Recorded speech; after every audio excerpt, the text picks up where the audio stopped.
Pour beaucoup de gens, une Harley-Davidson, ça ressemble à ça. Mais depuis 2021, une Harley-Davidson, ça peut être ça. Ça peut aussi faire ça. Et ça peut même aller là. Avec un Panamérica, on n'est pas au bout de nos surprises.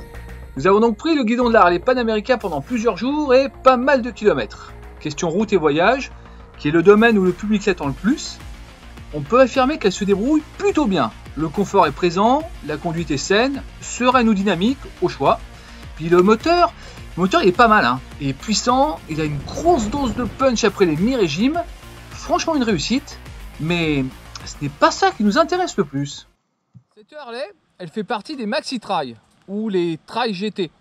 C'est-à-dire des SUV moto assez lourds, avec un certain gabarit, un peu imposant, et surtout beaucoup de puissance.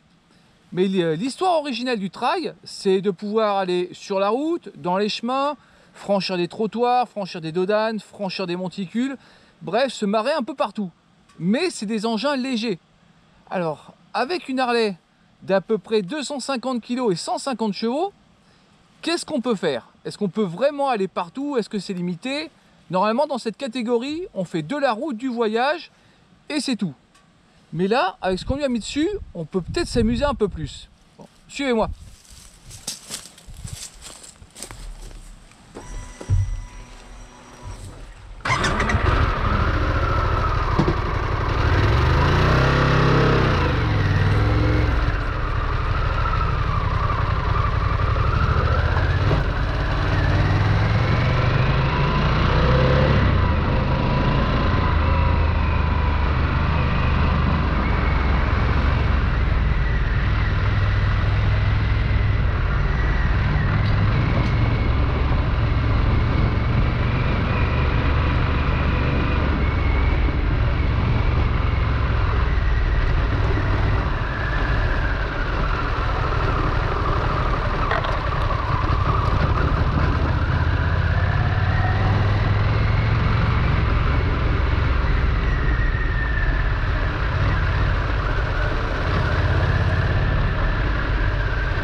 Mettons un petit coup d'avance rapide. Donc on voit qu'avec la Harley Panamérica, on peut quand même aller dans des coins un peu reculés, un peu dans la campagne. Comme vous voyez, la route est, est gentille, hein, c'est pas très accidenté. Et donc ça permet déjà de s'amuser un tout petit peu. Et ce qu'on va faire, on va partir dans la campagne. Je connais un petit coin où franchement c'est bien plus intéressant.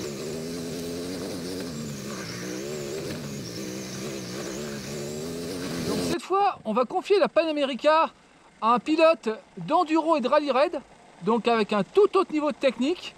Et là, on va voir ce que la Panamérica peut faire. Pas forcément ce qu'il faudrait faire, mais ce qu'elle peut faire. Bon, on retourne en mode accéléré, tout simplement parce que le pilote qui me suit, qui a quand même un très gros niveau de technique, m'a laissé prendre un petit peu d'avance, une avance que j'ai pas vraiment réussi à exploiter malgré être sur une KTM XCF. Donc là, hop, voilà, ben ça y est, il m'a doublé. Et durant tout le reste du trajet, enfin de cette descente, je ne l'ai jamais revu. Il a fallu attendre qu'il s'adapte un petit peu à mon niveau pour poursuivre. Voilà, donc dans ce genre de passage, je vous laisse apprécier la vidéo. On se retrouve tout à l'heure.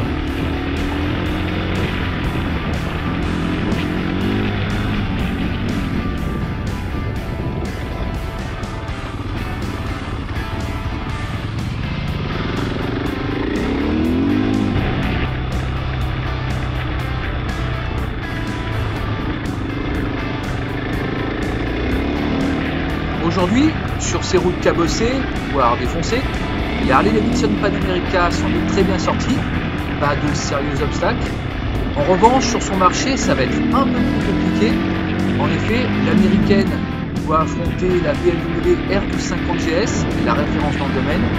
Il y a aussi la Triumph Tucson Tiger en de multiples déclinaisons, qui s'annonce comme une sérieuse concurrente. Les passionnés de off-road lui préféreront l'Africa Twin. il y a aussi les Ducati Multistrada V4 et KTM 1290 Super Adventure, plus puissantes. Ce ne sera pas facile, mais Harley Davidson a quand même accouché d'un bon produit pour moi.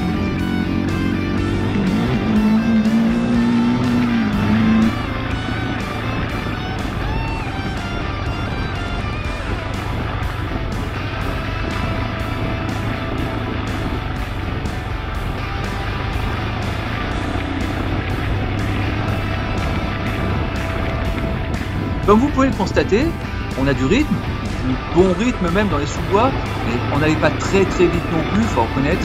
Il y avait plein d'endroits où on était en mode découverte, il fallait quand même faire attention. Mais le principal regret que je peux faire dans cette vidéo, c'est qu'on ne perçoit pas vraiment le dénivelé de tous les endroits où on a été. Des moments, ça montait assez méchant, ça descendait assez sec, c'était chaud, hein.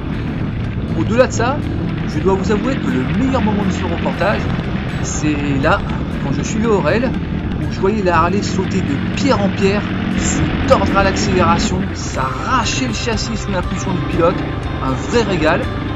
Et du coup, à la fin de la journée, on se rend compte que la Harley Pan America, c'est tout simplement la symbiose entre un bûcheron et un chamois.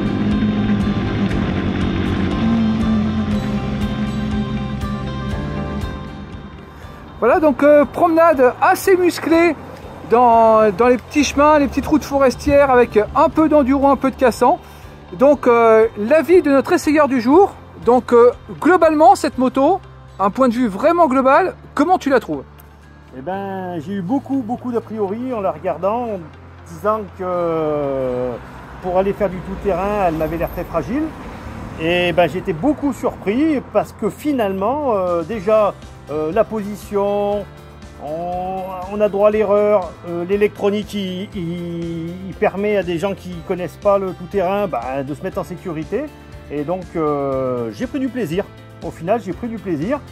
Bon par contre après au niveau mécanique, donc il faut vraiment mettre des protections parce qu'on a eu un petit arrêt net.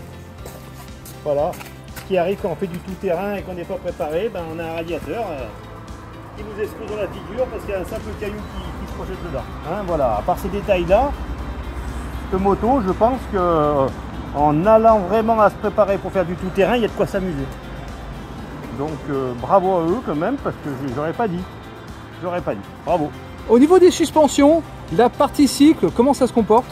Donc les suspensions sont très confortables. Et pour débuter dans du tout-terrain ou d'aller faire des grands raids comme le Maroc et tout, je pense que c'est super agréable. Par contre, on a la béquille centrale qui est très gênante. Hein. La béquille centrale, on va dire, elle tape dès qu'on essaye de la faire remuer. Hein. Donc ça serait presque judicieux de l'enlever. Le terrain où on a été aujourd'hui, tu le juges plutôt enduro, plutôt cassant, plutôt... On est en début d'enduro, mais niveau balade. Et donc par rapport à ça, par contre, avec un gabarit de 200 kg, à l'origine, on ne s'aventure pas dessus. Et donc avec elle, j'ai pu prétendre à m'amuser. Donc je ne me suis pas senti, on va dire, il n'y a pas une fois où j'ai eu peur de tomber. C'est pourtant 200 kg. Plus de 200 kg. Telle qu'elle, est-ce que tu penses qu'elle pourrait faire plus ou tu étais quand même assez proche des limites? Non, elle peut faire plus. Le seul truc de faire plus, c'est qu'on sent qu'on l'abîme. Donc pour moi, une préparation pour en faire. Et le moteur, il sait faire. Par contre, bien sûr qu'il faudrait descendre en braquet parce que j'étais plus souvent en 1 que autre chose. Hein. Donc, très bon début. Très bon début. Donc pour une moto qu'on nous prête aujourd'hui, qui est faite pour la route pour l'instant, donc elle n'est pas préparée pour faire du tout-terrain. Donc non, je pense qu'on est capable de faire des choses. Au point de vue de ta technique de pilotage, est-ce que tu as pu tout de suite la prendre en main ou il a fallu que tu t'adaptes? Non, tout de suite. Non, j'ai tout de suite été à l'aise. J'ai tout de suite, quand je faisais des transferts de masse, elle ne m'a pas mis un moment en défaut d'avoir peur de tomber. Bon, bien sûr, par contre, voilà, on s'aventure pas à essayer d'éviter un trou en levant la roue avant. Hein. Non, trop lourd pour pouvoir faire ces choses-là. Et par contre, au niveau amortisseur, elle est capable de les avaler. Donc, pour moi, très bien. Merci Aurel. Et à une prochaine pour une grosse sortie enduro. Ouais, pas de souci. Allez, merci à tous. Le modèle Panamérica que nous avons eu entre les mains est la version spéciale, c'est-à-dire le modèle le mieux équipé avec un contrôle de suspension semi-active. En 2021, à sa sortie, le modèle coûtait 18 290 €, ce qui était très bien placé à l'époque. Aujourd'hui, elle est passée à 22 190 €, un peu plus dur pour elle.